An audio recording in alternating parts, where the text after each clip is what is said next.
Hello, Assalamualaikum. Apa khabar semua? Harap semuanya sihat. Ya, hari ini dah 30 Ogos. Besok 31. InsyaAllah kita akan menyambut hari kemerdekaan kita yang keberapa? Yang ke-64. So, untuk tajuk PDPR kita pada hari ini ialah tentang mari berenang. Tajuk ni sangat seronok lah, mengimbau kenangan kita sebelum COVID. Kan? Yang mana mak ayah kita bawa kita ke kolam kan. Berenang sama-sama, kan pakai pelampung. Happy-happy, seronok-seronok di kolam. Tapi bila dah sejak COVID melanda, kita terpaksa tangguhkan dulu aktiviti itulah. Dan saya tahu di kalangan murid ini ada yang reti berenang, ada yang masih belajar-belajar ataupun ada yang belum reti lagi berenang kan. Jadi tak apa. Mari kita belajar dulu ataupun kita kenal dulu tentang tajuk aktiviti mari berenang.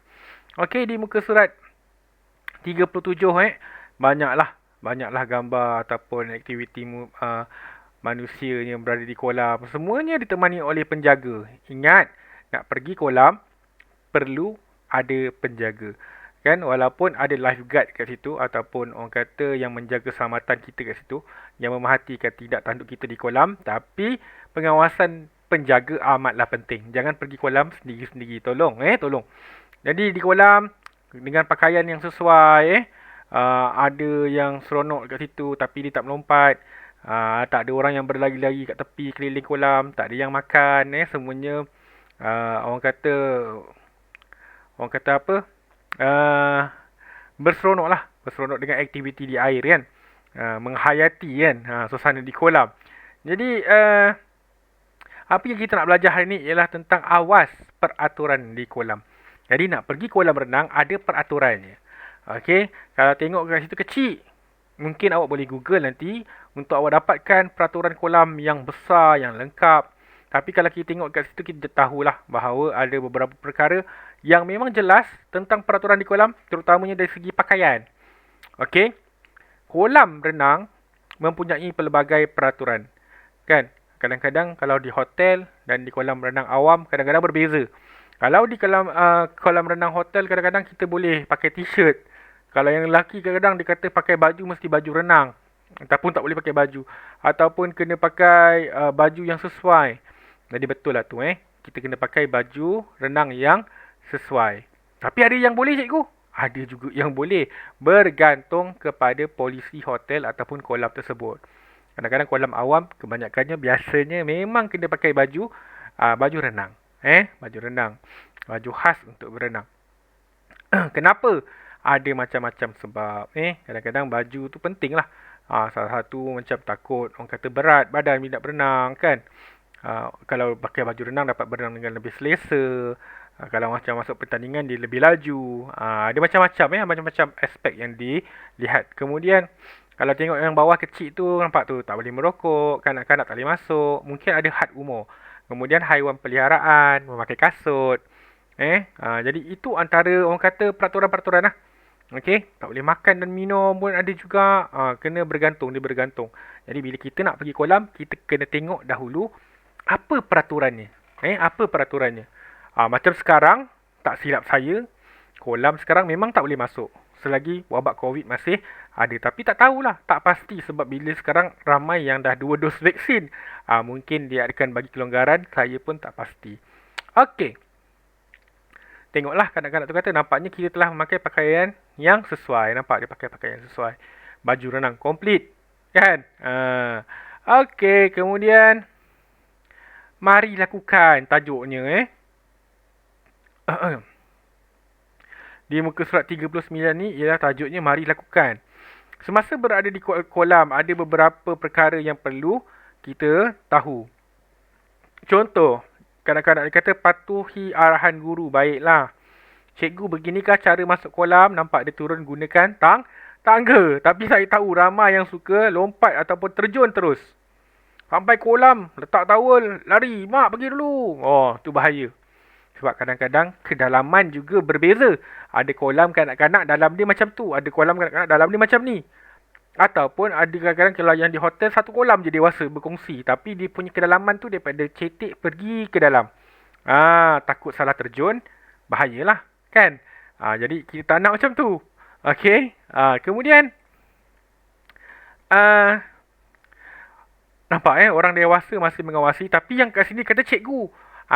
Okey. Ada sekolah yang ada kolam. Tapi kebanyakannya tak ada. Tetapi di sekolah ada kelab. Kadang-kadang ada kelab ataupun sukan elit kita panggil. Yang ada kelab renang di luar. Maksudnya murid ni berlatih berenang dengan jurulatih di luar waktu persekolahan bersama dengan kelab renang yang ada di negeri tersebut lah. Contoh macam dekat sini Melaka ada beberapa sekolah yang ataupun beberapa kelab yang berdaftar dengan sekolah dan juga majlis dengan jabatan, uh, contohnya seperti kelab apa paus lah, jerung lah kan. Jadi mereka ni akan melatih murid untuk berenang. Tapi mestilah dengan kebenaran ibu bapa, pengawasan, waktu training kan kadang parent hantar. Jadi ada murid yang dah mahir berenang. Kenapa tak buat kat sekolah? Sebab sekolah satu lagi kawasannya terhad. Kawasan terhad. Kemudian cikgu kalau nak melatih berenang secara orang kata formal, mestilah ada lesen, tauliahnya kan. Waktu PJ boleh berenang cikgu. Waktu PJ tak digalakkan sebab masa kita 30 minit. Pendek, nak berenang tu nak kena panaskan badan. Kadang baju kita basah kan. Jadi ada beberapa kekangan. Tapi kalau berlatih di luar waktu sekolah, adalah digalakkan. Kan menarik kan belajar berenang, berlatih berenang kan. Seronok juga betul. Jadi di dalam kolam ada beberapa perkara lah boleh buat. Yang pertama untuk asasnya kita belajar berdiri, berjalan, bobbing, apung tiarap. Tak sama kan. Berjalan di dalam kolam dengan di luar kolam. Kita rasa dalam kolam kita dapat berjalan perlahan. Bila kita melompat, tinggi pula lompat. Kan. Bila kita berdiri, kita tengok bayang-bayang kat bawah. Macam dekat, macam jauh. Dekat, macam jauh. Jadi kita kena dapatkan dulu pengalaman. Dapatkan pengalaman. Dah mahir. Dah boleh adapt. Dah yakin.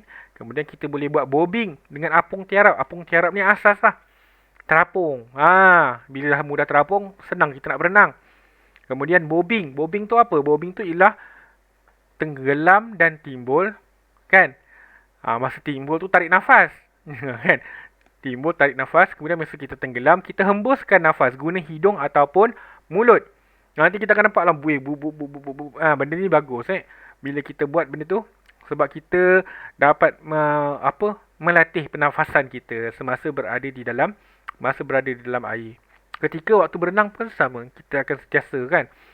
Jadi benda-benda macam tu kita akan belajar nantilah di dalam tahun-tahun yang akan datang. Sebab ini tahun 1, kita masih lagi belajar yang asasnya lah.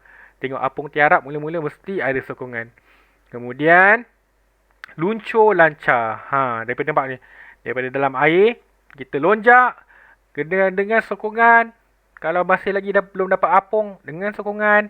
Kemudian mendarat menggunakan kaki. Seronok kan? Berada dalam air. Tapi, seronok-seronok juga. Pastikan anda mempunyai orang yang mengawasi lah ketika berada di air. Air memang seronok. Tapi kalau kita terlalu seronok, terlupa akan keselamatan, ia boleh mengundang bahaya. Jadi, macam biasa, sebelum masuk kolam, lakukan regangan badan dulu. Kan, betul-betulkan dulu otot-otot, kaki-kaki apa semua dah cergas, rasa dah okey. Baru turun air. Bila turun dalam air, jangan terjun. Turun gunakan tangga. Cuba basah-basahkan badan, kepala dulu. Supaya suhu badan kita tak terkejut. Kan? Kemudian, bolehlah buat beberapa aktiviti. Kadang ada orang dia main dekat laut, dekat air terjun, seronok-seronok kan. Tapi dalam kolam, boleh juga. Cuma perlu kawal lah. Sebab bila dalam kolam, kita ni dengan orang ramai. Kalau kawasan kolam tak besar, kecil je. Tak naklah kita ganggu orang kan. Kadang kita tepuk-tepuk air sampai kena orang dekat luar pun tak seronok lah.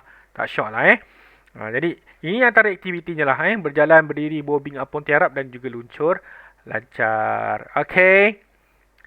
Jadi aktivitinya hari ni ia di muka surat 40 gunakan pensil, tandakan betul ataupun tidak semasa berada dalam kolam renang. Tengok dia makan yang ni pakaiannya sesuai tak, pakaian macam ni boleh ke. Kemudian dia basahkan badan ataupun bilas. Yang ini berlari. Dan F ni turun tangga ke dalam kolam. Mana yang betul, tandakan betul. Yang salah, tandakan salah. Gunakan pensil. Dan nanti lepas ambil gambar, barulah awak padam. Nanti kan murid tahun depan nak pakai, tengok ada jawapan. Okay, padam siap-siap. Kemudian padankan gambar yang berikut. Meluncur mana satu, apung tiarap mana satu, bobbing mana satu. Tengoklah gambar. Seronoklah. Cikgu pula tiba-tiba rasa rindu nak pergi kolam. Rasa rindu nak pergi kolam. Tapi yelah, tak apalah, bersabar dulu. Kesihatan lebih utama. Jadi cikgu nak ucapkan terima kasih banyak kerana menonton. Cikgu doakan semuanya sihat. Cikgu doakan semuanya sejahtera, dilindungi daripada wabak. InsyaAllah kita jumpa lagi pada minggu hadapan. Assalamualaikum. Oh ya, jangan lupa kalau ada benda yang tak tahu ataupun nak tanya, terus direct PM cikgu, okey? Okey, jumpa lagi. Selamat Hari Merdeka. Assalamualaikum. Bye.